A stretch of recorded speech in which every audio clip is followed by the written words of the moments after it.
Esse livro, Os Conflitos no Lar e as Escolhas do Pacificador, ele é um livro que faz parte de um ministério do autor chamado Ken Sande. Esse Ken Sande, ele não é o único autor, é o principal deles, mas tem um outro desse livro aí. Ele criou um ministério chamado Ministério Pacificador, né? Em inglês é Peacemaking Ministries. E esse ministério lá nos Estados Unidos, dentre outras coisas, ele faz tentativa de reconciliação entre famílias que têm alguns problemas, às vezes até jurídicos. É composta de advogados treinados em princípios bíblicos para resolver problemas de partilha e coisas dessa natureza. Então ele escreve para lidar com problemas familiares, porque ele e o ministério dele eles estão lidando com isso há alguns anos. Então ele desenvolveu alguns princípios e compartilha nesse livro especificamente voltado para a família, tá? Então existem outros livros, por exemplo, tem um livro da CPAD que chama O Pacificador, que é o livro que meio que dá o geralzão da proposta do ministério deles, e esse é focado em família. Então é Os Conflitos no Lar e as Escolhas do Pacificador. Então é voltado para conflitos familiares. Como o nosso assunto é família, a gente escolheu esse livro, tá? Nós vamos expor o livro em 4 partes. O livro tem 4 partes, então nós do conselho dividimos. Eu vou dar hoje a primeira parte, que chama Famílias que Brigam. Próximo domingo o presbítero Aldo vai falar sobre o casamento que busca a paz. No terceiro domingo o presbítero Paulo vai falar sobre conflito familiar, e aqui vai lidar um pouco com filhos. Os capítulos lidam com filhos também, não somente, mas também. E por último o pastor Jailson vai fechar no 4º domingo de maio, falando sobre a 4ª parte, recebendo ajuda.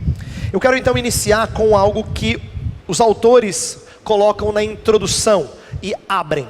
Eles falam que conflitos no lar são mais comuns do que às vezes a gente tende a admitir. Então eu coloquei no slide assim: casais que começam cheios de otimismo, por vezes reagem mal aos conflitos, isso é, com o passar dos anos reagem mal.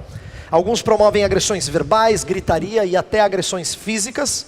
Outros apenas trocam farpas, evitam um ao outro e perpetuam superficialidade. Não importa se caminhou para algo mais agressivo ou uma espécie de passividade, ambos mergulham num mar de desesperança, nasce a indiferença e aumenta o distanciamento. Filhos não melhoram, mas perpetuam esse tratamento descaridoso. Eu mencionei isso na mensagem, a ideia de que às vezes casais colocam nos filhos a sua esperança de alegria, né? E filhos não melhoram casamentos, filhos só perpetuam os problemas que nós trazemos no nosso casamento. Então, como é importante nós lidarmos com conflitos. Eles vão aparecer nos nossos filhos, eles revelam nossos piores pecados. Essa é a parte vergonhosa.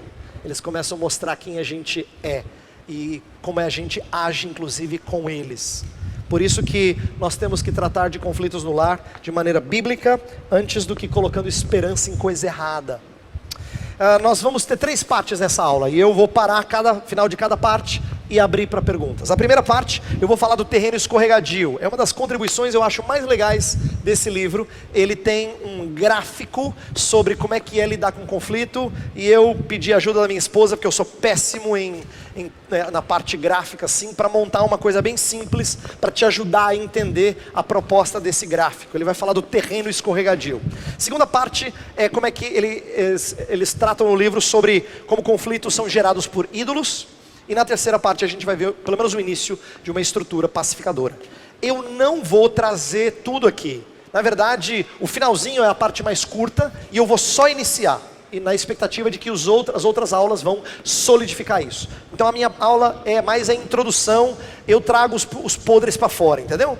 Alguém vai tratar deles posteriormente, de acordo com o Evangelho de Cristo. Eu só quero que a gente veja algumas coisas, porque é assim que o livro começa, mostrando algumas das maneiras erradas que nós temos de reagir aos conflitos, tá?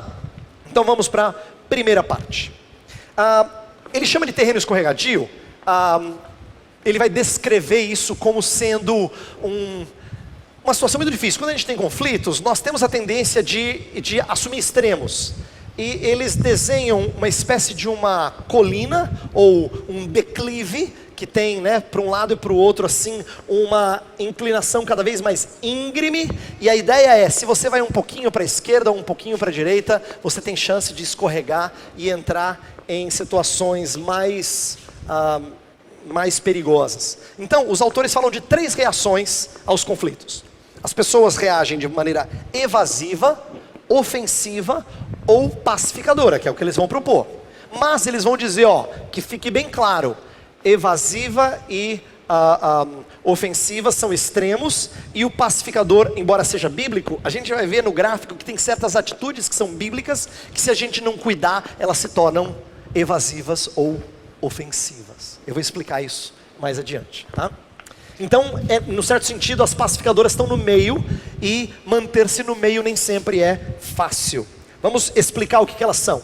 Então, as reações evasivas são aquelas direcionadas para dentro.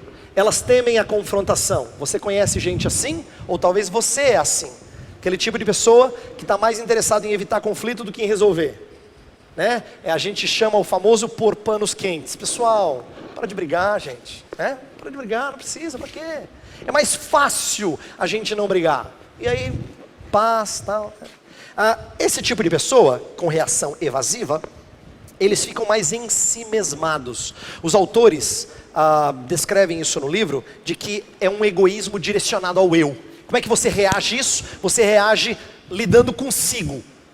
E o jeito de lidar consigo é dizer, melhor eu ter paz, melhor a gente não brigar. Então você lida com o eu, né? É egoísmo, mas é um egoísmo que é voltado para dentro. As reações ofensivas, elas são o oposto, mas elas mostram alguns dos mesmos pecados. Olha que curioso.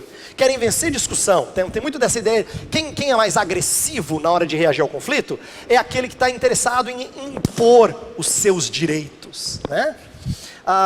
E ele quer vencer a discussão, mais do que preservar a relação entre as pessoas. Quem tem essa tendência controla a situação para que o outro solucione o problema. Normalmente quem resolve de forma, ou reage de forma mais agressiva, ele está jogando o abacaxi para o outro descascar, tá? Ele está colocando o outro diante da situação para resolver, ainda que isso não seja intencional. Por isso que eu denominei, essa não é uma linguagem dos autores, é eu que estou chamando assim. Eles falam que o primeiro é direcionado ao eu, o segundo a você. E eu estou chamando de egoísmo direcionado ao eu e egoísmo direcionado ao outro. É egoísmo, mas é direcionado de maneira diferente. Um prefere implodir, o outro explodir, entendeu? Mas os dois são egoísmos. Em contraposição, eles vão sugerir reações pacificadoras, que são respostas cristãs que podem ficar no âmbito privado ou ter que chegar ao contexto público, mas visam a resolução bíblica. É um serviço, veja que eu não chamei de egoísmo, é serviço direcionado ao nós. Quando a gente é pacificador, e pacificador é uma linguagem bíblica, bem-aventurados os pacificadores, né? Então faz parte das bem-aventuranças de Jesus lá em Mateus 5. Ser pacificador, portanto, e não é o único texto, né? Tem vários outros sobre o vínculo da paz, o amor que é o vínculo da paz, tal.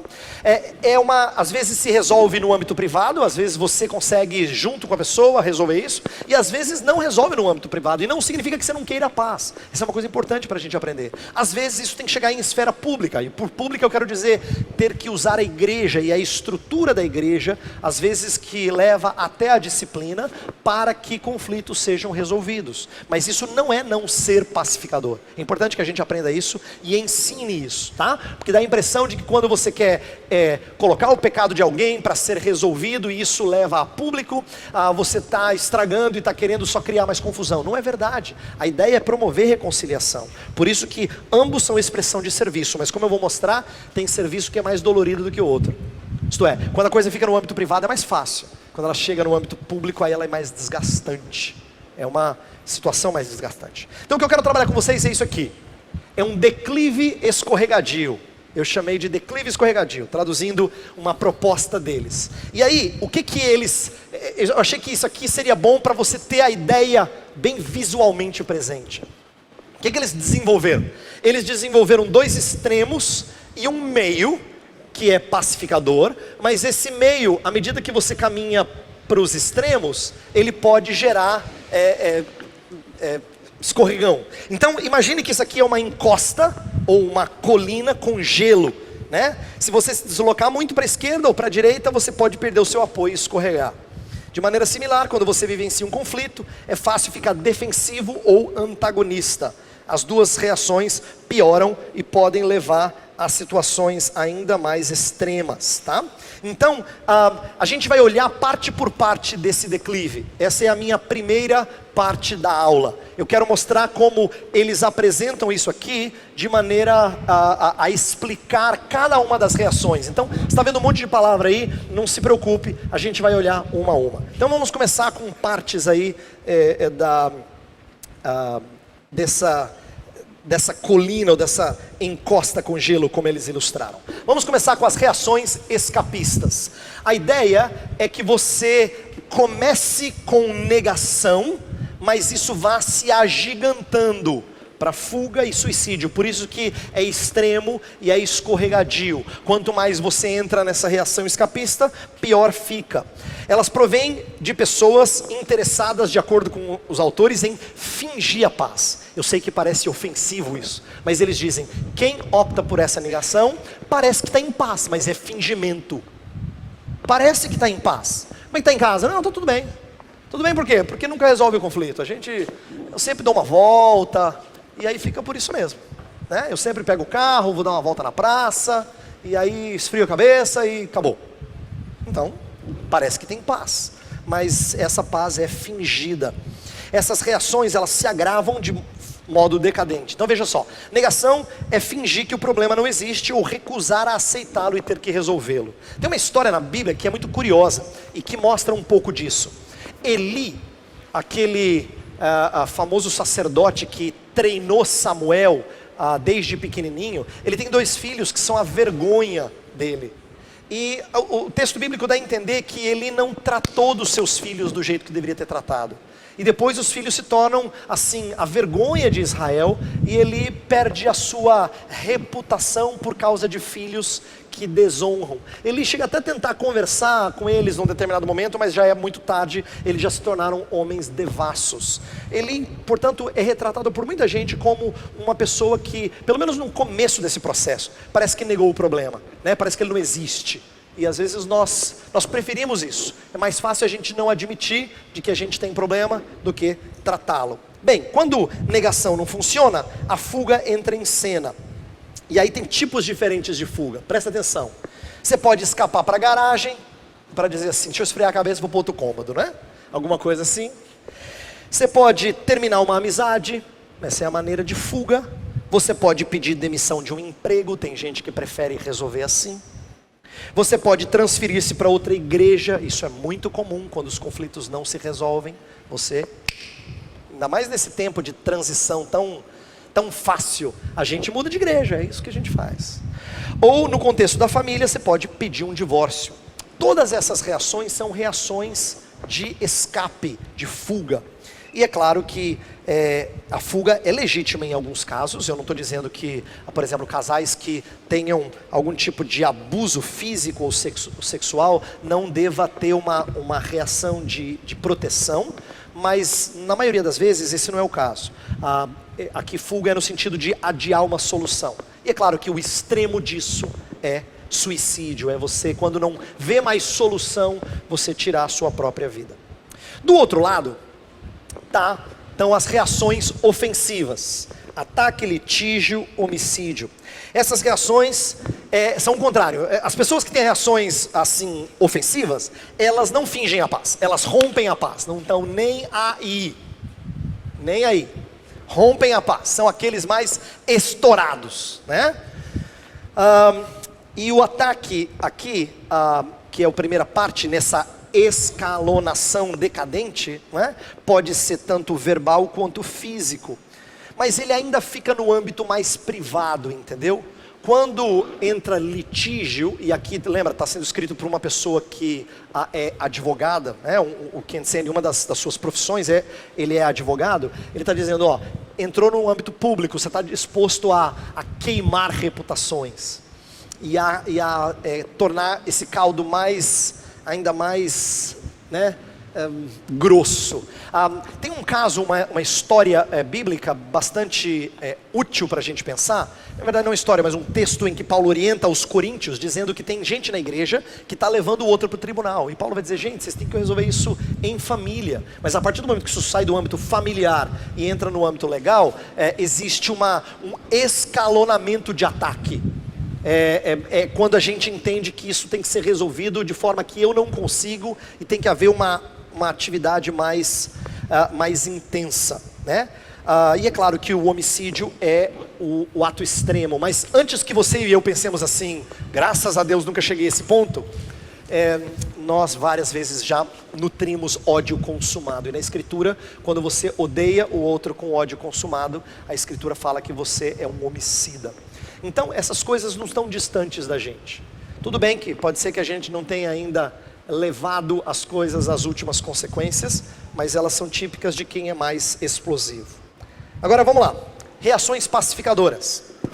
Elas têm um espectro aqui, que vão mostrar desde do lado mais, digamos, mais privado para mais público. Então, as três primeiras aqui do lado esquerdo são mais privativas. Ignorar é a ideia de relevar. Tá? Relevar o pecado do outro. Reconciliação, negociação é algo que você faz um a um. As outras palavras, mediação, arbitragem e prestação de contas, são coisas que você faz com uma terceira parte envolvida. Então vai do privado para o público. Nenhuma delas é contrária às escrituras. A escritura, por exemplo, fala sobre nós não considerarmos o pecado do outro. Daqui a pouco a gente vai falar sobre nós promovermos reconciliação, nós negociarmos. Vou explicar um pouquinho mais disso. E as outras coisas também, quando a gente confronta pecados com auxílio de outros, tá? Mas eu queria mostrar primeiro o panorama geral, para você ver que elas estão dentro do padrão bíblico, mas elas podem ser mais doloridas. O lado direito é mais dolorido que o lado esquerdo, porque envolve algo que não é voluntário. Quando entra uma terceira parte é porque você não conseguiu resolver. Pelo menos deveria ser assim, biblicamente. Você não devia ir para ela direto. Mas quando entrou essa segunda parte que é pública, que tem a mediação de alguém, que alguém tem ali arbitrando e tentando resolver, alguém que exige uma prestação de contas para que um problema seja resolvido, num casal, numa família, com pais, o que quer que seja, aí a coisa fica mais dolorida, isso é menos agradável e é mais custoso. Então, um pouquinho mais sobre essas reações pacificadoras. Ignorar é relevar a ofensa e oferecer perdão imediato. Abre em Provérbios, eu quero ler alguns versos de Provérbios com vocês, por favor. Provérbios 12, verso 16, vamos começar com ele. Provérbios 12, 16, eu vou ler os textos para a gente ter isso gravado de forma bem clara, tá? Porque se alguém ler não vai aparecer na nossa filmagem. Vamos lá. Provérbios 12, 16, o insensato revela de imediato o seu aborrecimento, mas o homem prudente ignora o insulto. Olha só, tem um aspecto em que é lícito, é justo a gente relevar insultos que poderiam gerar conflitos, não é? Próximo texto, 17, 14, Provérbios 17, 14. Começar uma discussão é como abrir brecha num dique, por isso resolva a questão antes que surja a contenda. A ideia é de que você resolve isso de forma privada. E a 19, 11 tem assim: a sabedoria do homem lhe dá paciência, sua glória é ignorar as ofensas. Então o ignorar aqui tem a ver com isso que a escritura fala. Não é dizer eu não estou nem aí, é relevar, principalmente quando você é o ferido, é relevar isso de forma mais imediata. Mas às vezes o problema é tão sério que a gente não pode relevá-lo. É preciso haver um diálogo, uma confissão, uma confrontação em amor. Eu quero que você entenda isso. Na prática, a gente sabe que tem momento que é melhor você deixar, passa, não adianta criar caso. Mas ele falou um negócio assim, então tudo bem. E tem momentos que você fala, não dá para ficar assim. Não dá, porque isso revela erros constantes e revela uma falha de caráter que precisa ser confrontada. Não foi um momento excepcional, é um problema constante. Precisamos dialogar, confrontar e obter confissão. Esse é o processo de reconciliação. É o que está registrado em lugares como: se o irmão pecar contra ti, vai arguí-lo tu e ele, se ele se arrepender, ganhaste o teu irmão. A ideia é que ele saia dessa vida de pecado. Entenda que nem sempre Mateus 18 é aplicável. Quantas vezes você é ferido de uma maneira assim, que você entende que é melhor ignorar? Não é porque você é escapista, mas quem é escapista normalmente justifica com esse tipo de atitude. Entendeu? Essa é a mais próxima de ser escapista. Então assim, é a atitude santa, que às vezes é prudente, mas que pode beirar a uma atitude escapista. Às vezes é necessário nós relevarmos erros. Isso é bíblico. E outras vezes a gente tem que promover reconciliação, como Mateus 18. E quando existe a necessidade de reparação, tem certos pecados que a gente não só pode, como deve reparar. Pecados que estão ligados a dívidas, né, financeiras, coisas materiais, ou restituir privilégios. Não basta um simples, desculpa aí, hein? A Escritura ensina o princípio de restituição. É por isso que quando alguém tinha dívida na lei mosaica, ele precisava restituir. A restituição normalmente era muito mais cara do que a dívida que você tinha adquirido. Era uma maneira de demonstrar a graça e amor e perdão e arrependimento genuíno entre as partes. Então, nesse caso, eles colocam negociação, que é a ideia da solução que seja mutuamente satisfatória. No outro livro que eu mencionei aqui, O Pacificador, do mesmo autor, ele conta a história de uma família que os filhos estavam assim, brigando por causa de uma partilha. Ou coisinha desgraçada para dividir família, né? A mãe, que tinha sido cuidada pelo único filho solteiro, faleceu, deixou a fazenda, a proposta era dividir a fazenda entre os filhos, só que é o único lugar onde o solteiro viveu a vida toda, e ele é um cara que ele não tem família, ele vai mudar para outro lugar, assim, é simples. Não, mas tem que vender a fazenda. O desejo da mãe era que dividisse, então a gente vai fazer o quê? Aí os irmãos diziam, não, vamos vender esse negócio, vamos rachar, é o que a mãe queria, né? É fácil falar o que a mãe queria, quando é conveniente, né? E aí ele diz, não, mas puxa vida, gente, eu estou aqui, eu cuidei da mãe, tal, esse tempo todo, de fato, ele tinha cuidado da mãe. Então, a história complexa, com uma série de reações violentas entre eles, é tratada pelo autor, mostrando como uma solução de negociação, ela visa o bem de todo mundo. Você abre mão? Claro que você abre mão, mas você visa o bem de todo mundo. Então, a história específica que eles contaram, eles resolvem repartir a terra, e acham um comprador para parte da terra, para que o filho solteiro fique na parte onde está a casa, e perca o resto da fazenda, mas pelo menos mantenha aquele cantinho dele. E é interessante ver como isso tem que envolver um desprendimento. Por quê? Num primeiro momento, alguém vai dizer, mas quem é que vai comprar a terra pela metade, cara? Não é fácil, o mercado hoje está difícil. Você tem que perder. Você tem que perder. Negociação normalmente envolve perda. Mas nessa perda, você entende e honra aquele que cuidou da mãe por tanto tempo. Tal. Então assim, existe nessa história um pouco dessa tratativa. Bem, por vezes, a gente tem que entrar na esfera pública, e quando um casal, por exemplo, precisa de aconselhamento conjugal, esse é um exemplo de mediação. Quando alguém entra no meio para dizer assim, ó, vocês não estão resolvendo sozinhos, então vamos conversar juntos. E isso não é errado, isso é bíblico, ainda é uma reação pacificadora, mas é uma pacificação não mais pessoal, é comunitária, envolve outras pessoas, tá? E aí eles têm esse escalonamento aqui, mediação, arbitragem e prestação de contas, que é aquela em que a confrontação é um pouco mais séria, quando não há arrependimento. E de novo, prestação de contas é bíblico, mas quem gosta de pedir contas normalmente é tendente a uma reação mais agressiva. Então, os extremos são bíblicos dentro do que é pacificador, mas eles se aproximam de reações pecaminosas. E isso eu acho que é uma boa ilustração de como a gente sempre anda numa linha tênue. Não é simples assim, não, eu sou pacificador. Ele não, ele é ofensivo. Eu sou pacificador, ele é evasivo. Não é fácil a gente discernir de maneira tão simples. Normalmente a linha é tênue, e a gente pode mostrar atitudes são santas, misturadas com alguns erros de ênfase, tá? Bem, essa é a primeira parte. Antes de eu entrar na segunda, sobre esse gráfico e a proposta dos autores em explicar tipos diferentes de reação. Alguém tem alguma dúvida? Eu gostaria que fosse esclarecido, quiser compartilhar alguma coisa, que seja breve, para a gente não delongar. Alguém tem alguma coisa que gostaria de levantar? Sim, fala.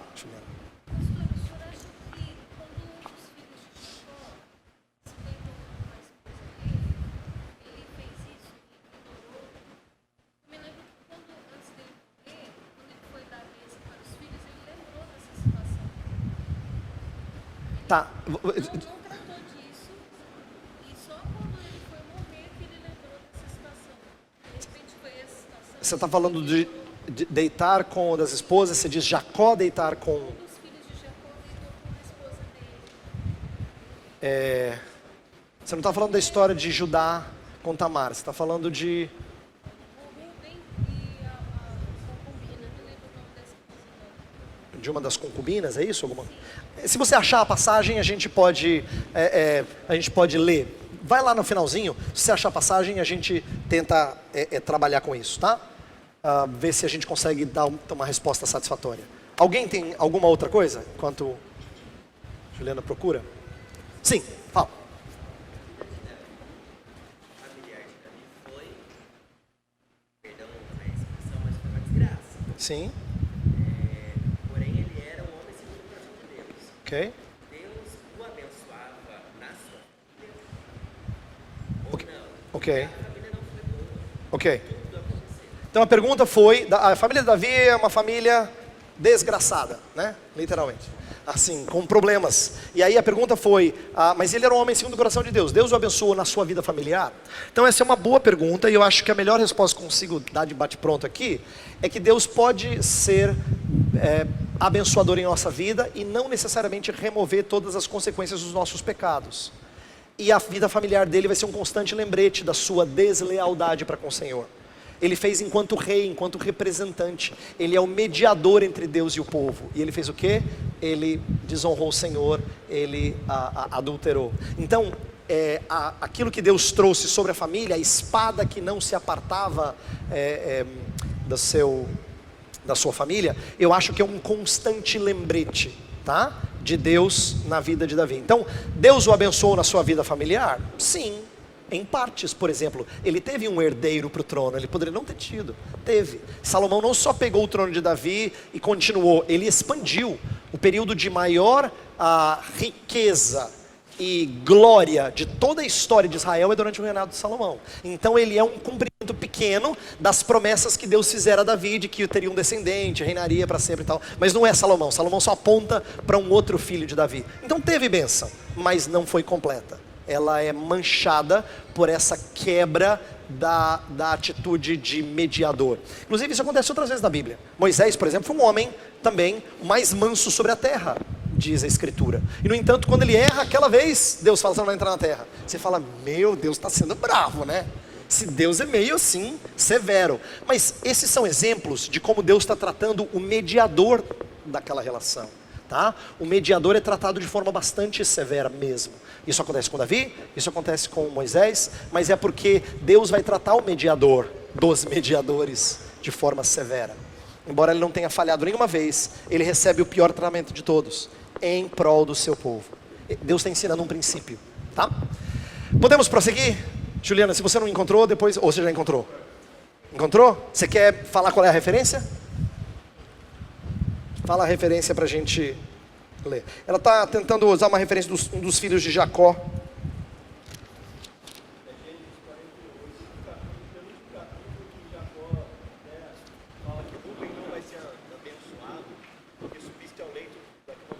Ah, sim. Ok, e a sua pergunta foi se o pecado de Rubem não foi tratado por Jacó? Eu acho que Jacó é um exemplo perfeito. Uma coisa legal que eu não falei, talvez a sua pergunta seja ótima. A Juliana está levantando se Jacó de certa maneira foi evasivo, escapista, ignorou o problema pecaminoso. Eu acho que Jacó evidencia uma coisa que está no livro e eu esqueci de mencionar nessa primeira parte. Nós não somos só um dos extremos. Frequentemente o pêndulo vai de um lado para o outro. Depende da situação. Tem hora que Jacó é um perfeito escapista. Tem hora que ele é um brucutu, um truculento, né? Tanto é que o nosso texto hoje na mensagem, que começa, vocês vão ficar aí sentados? Na verdade ele está expressando já uma palavra ácida. E tem momentos que ele prefere não tratar, né? Então eu acho que Jacó é um exemplo perfeito de quem vai de um lado para o outro. E nós podemos fazer isso também. E é bom que a gente diga isso, para não ficar assim, porque senão você fica com aquela ideia, eu não acho que eu sou assim evasivo. Eu também não sou aquela pessoa violenta. Acho que eu estou no meio, então eu sou pacificador. Não. Né não. Tá? Você e eu somos pessoas que oscilamos de um lado para o outro, dependendo da situação, dependendo daquilo que é mais conveniente para nós naquela situação, tá? Ok, podemos prosseguir? Sim, fala, irmão. Gênesis 35, 22.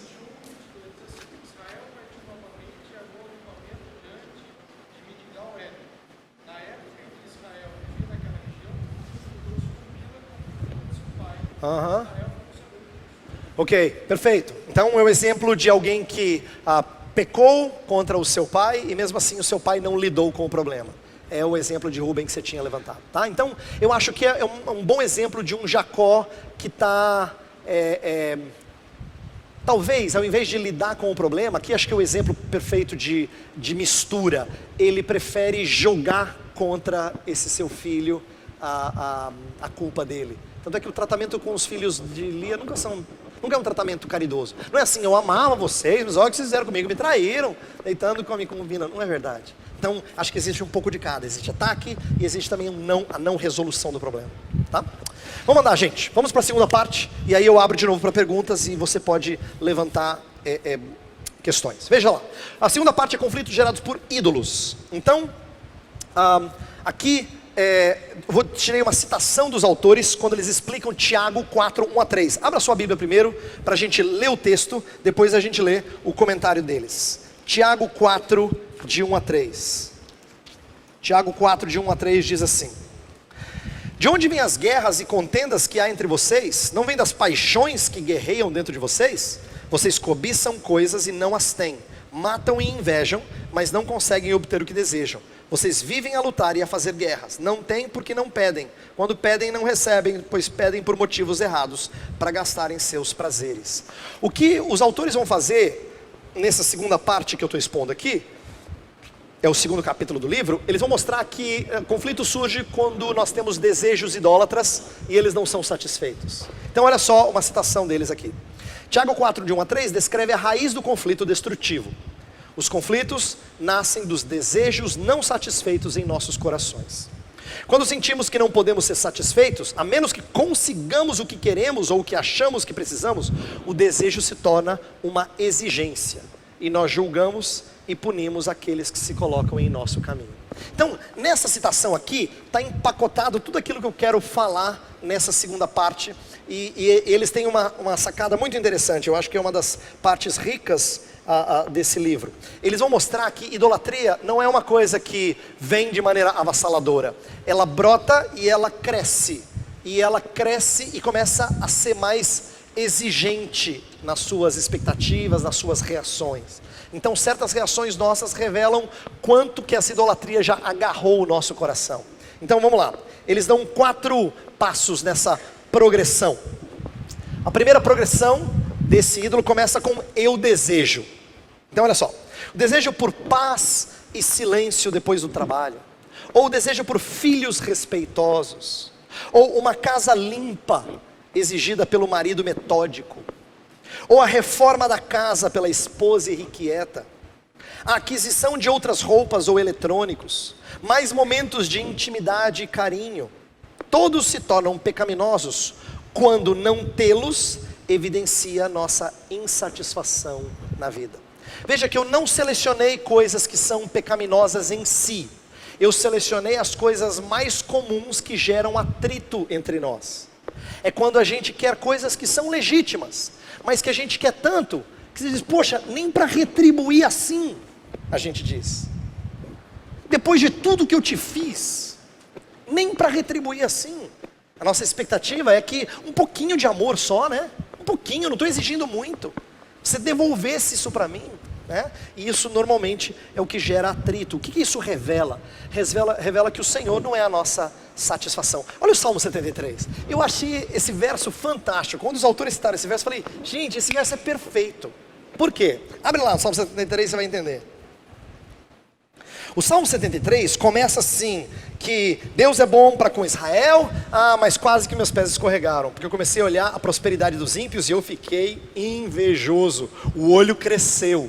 Ele começa a descrever como ele ficou mal, afinal de contas, parece que tudo deles dá certo, né? O gado deles é mais gordo, os filhos deles não ficam doentes, tudo dá certo para eles, para mim só dá errado e eu sirvo o Senhor. Então ele começa a ficar incomodado, é uma luta que ele tem, tá? Então esse salmo de Asaf revela a luta de alguém que acha que não está sendo tratado de acordo com a sua retidão ou amor pelo Senhor. Aí ele diz que Deus muda a ótica dele quando ele começa a perceber que Deus vai tratar dos ímpios segundo as suas obras más, segundo o seu desprezo para com o Senhor. E aí olha o que ele diz no verso 25: a quem tenho nos céus, senão a ti, e na terra nada mais desejo, além de estar junto a ti. Esse verso é precioso, não só porque ele é verdadeiro, porque ele é dito por alguém que não sabia falar isso. O salmo começa porque ele não sabia falar isso. O salmo começa porque ele tinha problema com isso. O seu problema era insatisfação. A vida dele tinha uma série de problemas, mas não era só esse o problema. O problema é que os outros não tinham os problemas dele. Ele falou, não acredito. Como é que eles não têm problemas e eu tenho? Então, quando ele expressa, quem é que eu tenho no céu senão o Senhor? E na terra, quem é que eu desejo senão o Senhor? Ele está expressando o que a gente deveria sempre ter: Deus como nossa satisfação. Mas ídolos começam quando o Senhor não basta. Ídolos começam quando o Senhor não basta. Você adora o Senhor, não estou dizendo que você não adora o Senhor. Já falamos aqui várias vezes de idolatria. Uma das coisas que nós ensinamos aqui no passado, no púlpito, nas aulas, é que idolatria não é substituir Deus por outro Deus. Engano seu, porque aí você acha que você nunca é idólatra. Idolatria é acrescentar outro Deus ao Deus verdadeiro. Você ama o Senhor, claro que você ama o Senhor. Eu acredito que você ama o Senhor. O problema é que você ama outros senhores. Idolatria, portanto, acontece de forma sorrateira, porque a gente não troca Deus. A gente não troca Deus. A gente ama Jesus, mas a gente também ama outras coisas. E aí mostra que Deus não é nossa satisfação. Aí eles dizem que escalona para o próximo: se eu desejo, eu exijo. Olha só, desejo que cresce pela nossa fixação, quando a gente quer muito alguma coisa, nos convence de que necessitamos disso. Já percebeu a sua linguagem? Nossa, eu estou precisando de um sapato novo. Não, peraí, precisando ou desejando? Mas a gente transforma o nosso desejo em necessidade. Nossa, eu estou precisando de férias. Não, você deseja férias, você sobrevive sem ela, tá? É que a CLT nos convenceu de que a gente precisa a cada tanto tempo, mas você sobrevive sem. Mas você diz, não, eu estou precisando. A gente transforma desejo em necessidade. A gente começa a exigir, isso vira uma fixação. Então a gente precisa, afinal de contas, como é que eu vou ter sanidade nessa vida? Então quando a gente quer felicidade e segurança com aquilo que é o nosso ídolo, a gente diz que a gente precisa, necessita. O desejo se torna uma exigência. Então veja só, eu digo aqui no meio do slide, aquilo que eu já mencionei antes. A idolatria está não só no objeto de nosso desejo. Idolatria não é só desejar coisa ilícita. Eu queria tanto ser rico. Olhou para a esposa do vizinho de forma pecaminosa. Ou, eu queria era acabar com essa amizade aqui, porque eu odeio essa pessoa. Essas coisas são mais facilmente reconhecidas como pecaminosas. Mas os autores não estão nem focando nisso.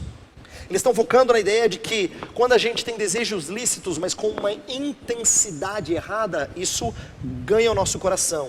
Então, eles usam um exemplo bem legal. Eles pegam assim, desejar ter filhos respeitosos é lícito? É claro que é.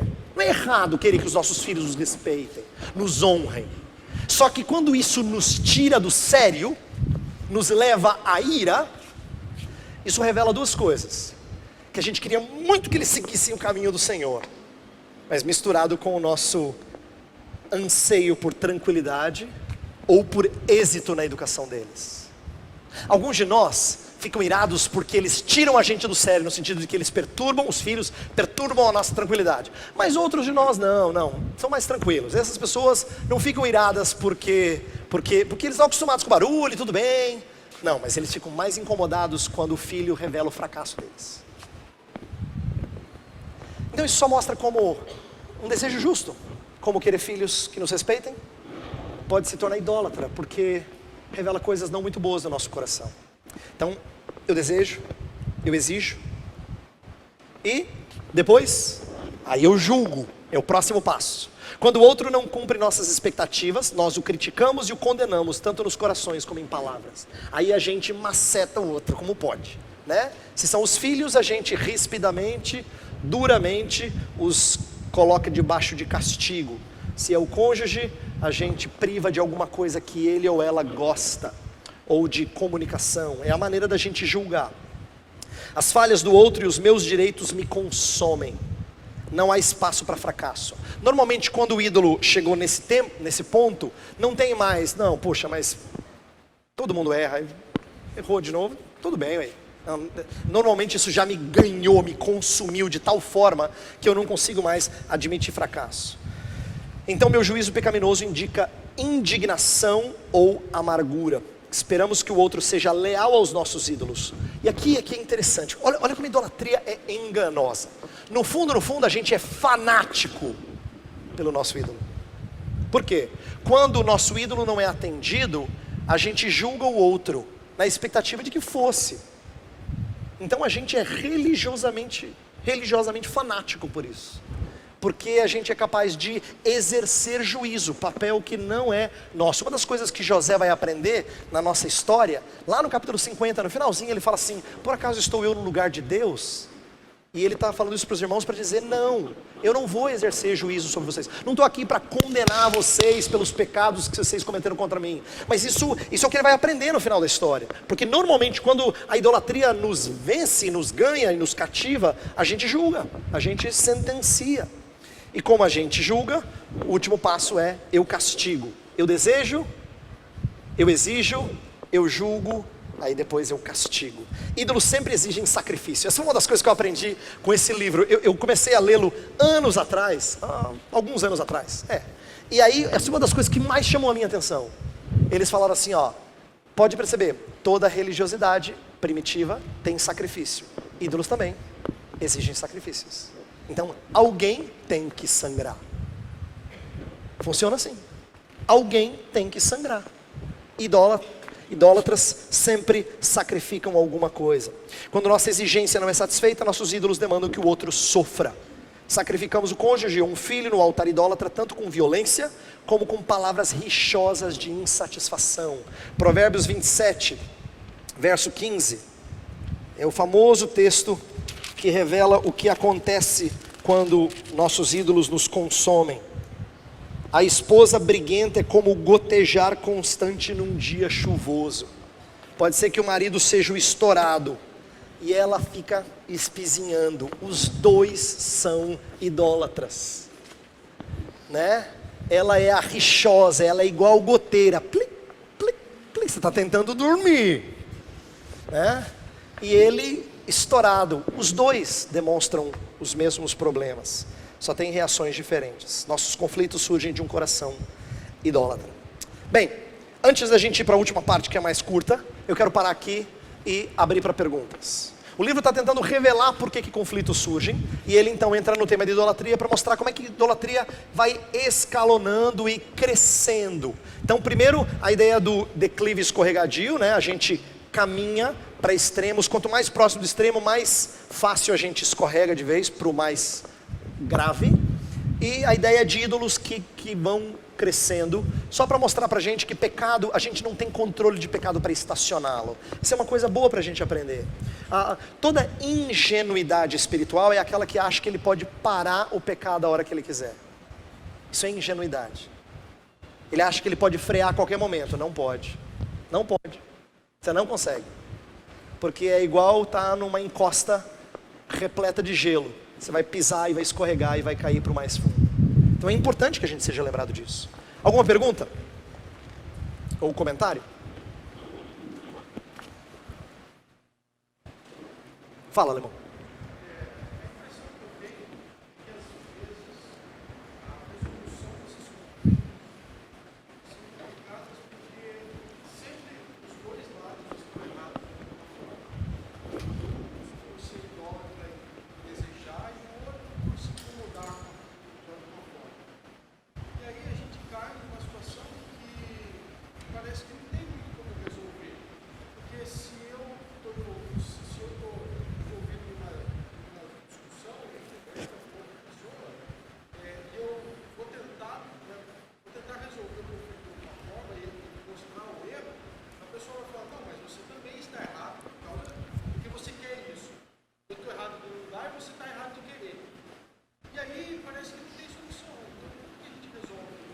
Ok, o Alemão perguntou sobre como é difícil a gente resolver conflito, porque normalmente as duas partes estão erradas de alguma forma.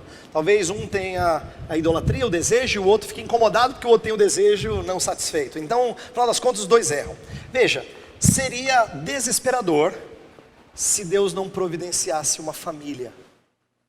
Então é importante que a gente aprenda que parte da solução do Senhor Deus para os nossos conflitos é a gente ser inserido num grupo que tenha outros que nos ajudem.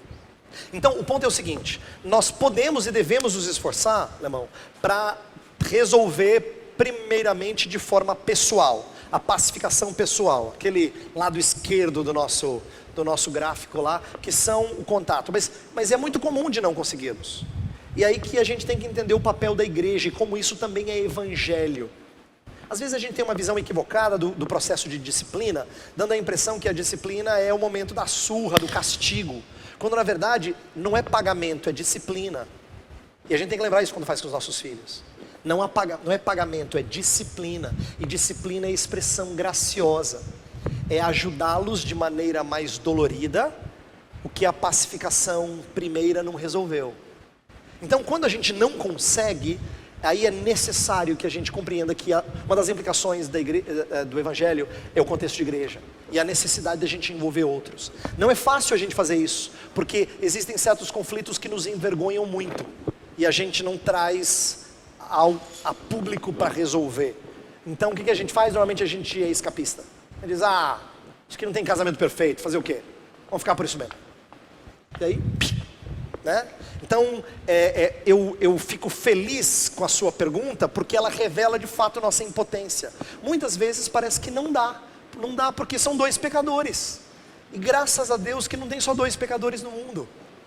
Existem dois pecadores e uma família de pecador que Deus usa graciosamente para ajudar dois pecadores a se amarem. Então, é importante que a gente entenda isso. Conflitos não se resolvem dentro de casa. E não é verdade que briga de marido e mulher ninguém mete a colher. Não repita, chavão, pagão. Tá? Eu digo isso porque embora o casamento seja um lugar íntimo e não deve ser exposto aos outros de maneira insensata, eles fazem parte de uma família maior. Eles fazem parte da igreja, então a igreja não só pode, mas deve participar da vida e das resoluções de conflitos na vida de um casal, tá? O Alemão assim fez a pergunta ideal para fazer a parte final da aula. Então me deixem fazer a parte final da aula e eu abro para pergunta se alguém tiver, tá bom? Foi combinado, uma brincadeira. Vamos lá. Olha só, a estrutura pacificadora. Eu só vou começar aquilo que meus irmãos posteriormente vão fazer muito melhor que eu. Primeira coisa é que conflito cria oportunidades. Os autores usam o texto de 1 Coríntios 10. Abre lá, por favor. Para mostrar como você tem a oportunidade de fazer 3 coisas que são bíblicas. E eles acharam uma passagem muito interessante para falar disso. 1 Coríntios 10.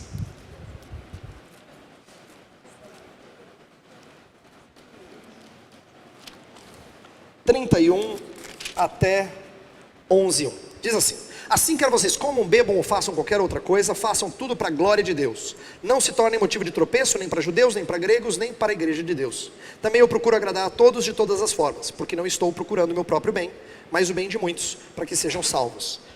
Tornem-se meus imitadores, como eu sou de Cristo. O contexto dessa passagem era o atrito que havia na igreja de Corinto com respeito a carnes sacrificadas a ídolos. Era comum no paganismo você pegar animais e você oferecê-los para ídolos. Só que ninguém é bobo. Oferecer o animal para o ídolo, para aquilo ficar depois apodrecendo, é você usar mal o seu recurso financeiro. Então o que acontecia de monte? Animal que era primeiro oferecido nos templos pagãos, depois acabava no açougue. Porque assim você fazia a parte religiosa e tinha a parte financeira também, que não pode ficar de fora. Então, as pessoas sabiam disso. Alguns tinham um problema de consciência sério e outros achavam que carne é carne, meu querido. Deus é que fez, posso comer à vontade. Mas tem gente que fala, que isso? Galinha oferecida para Iemanjá? De jeito nenhum, né? Entenda, nós vivemos num país que tem disso. E isso poderia ser uma pedra de tropeço e motivo de contenda. Aí Paulo fala o quê? Ele dá algumas orientações. E nesse texto em específico, ele fala de 3 coisas que a gente tem que fazer quando a gente tem conflito. A primeira coisa é, quer comais, quer bebais, lembra? O que mais importa é a glória de Deus.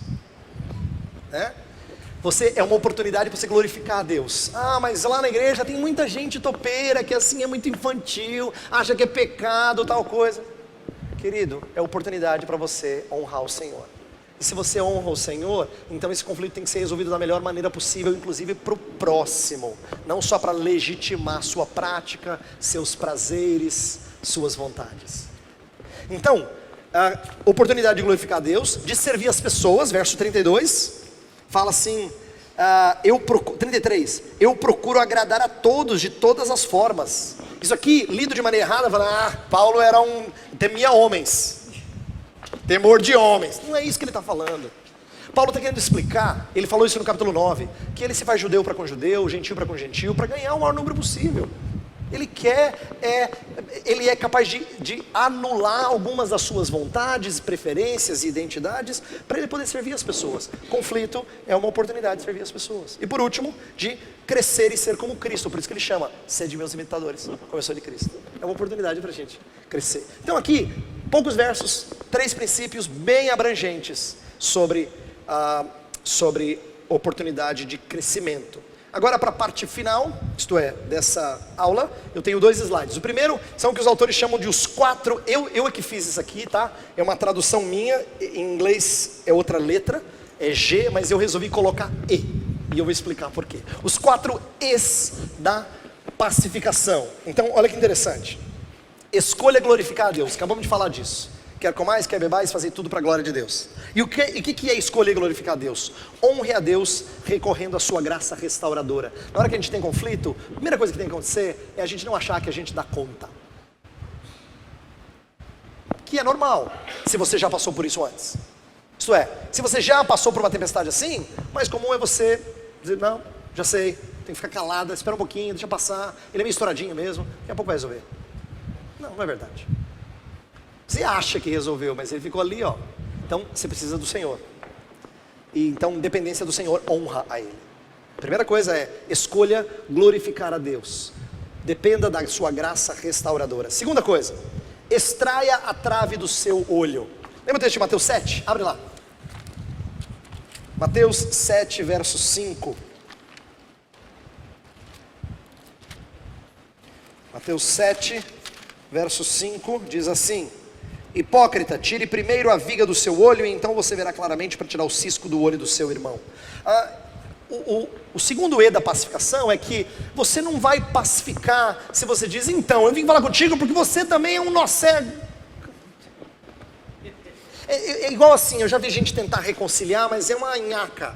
Porque ele fala assim, ó, desculpa, mas você também? Pô, você também não tinha que estar, caramba. Você também, você estragou. Você começou bem a conversa. Você disse assim, ó, desculpa, eu falhei, mas também você.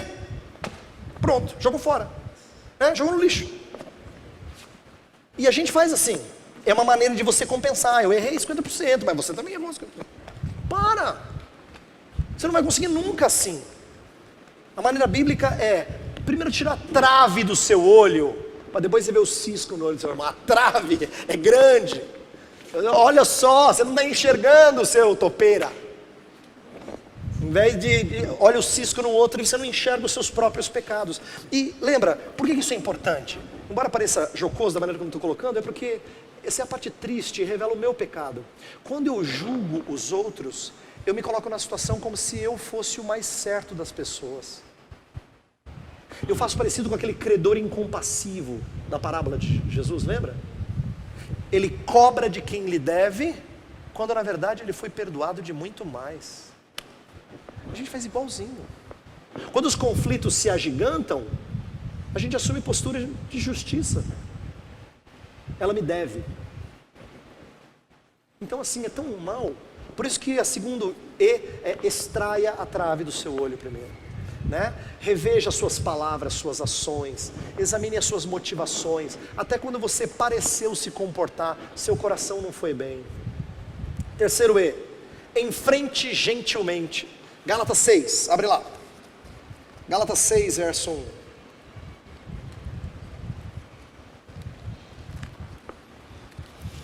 Gálatas 6, verso 1 diz assim: irmãos, se alguém for surpreendido em algum pecado, vocês que são espirituais deverão restaurá-lo com mansidão, Cuide-se, porém, cada um para que também não seja tentado. Restaurá-lo aqui é no sentido de confrontar, de fazê-lo voltar do seu pecado para um bom caminho. Mas isso com mansidão, gentilmente. Então, mostre o erro do outro, mas faça isso amorosamente. Às vezes, como o Lemão lembrou, a gente não consegue fazer isso só nós dois. Então, a gente precisa de líderes da igreja ou outras pessoas da igreja que podem intermediar. Lembra que Jesus deixou isso claro quando falou: se o irmão pecar contra ti, vai arguí-lo tu e ele, der certo, fechou, acabou, ninguém precisa saber, resolvido.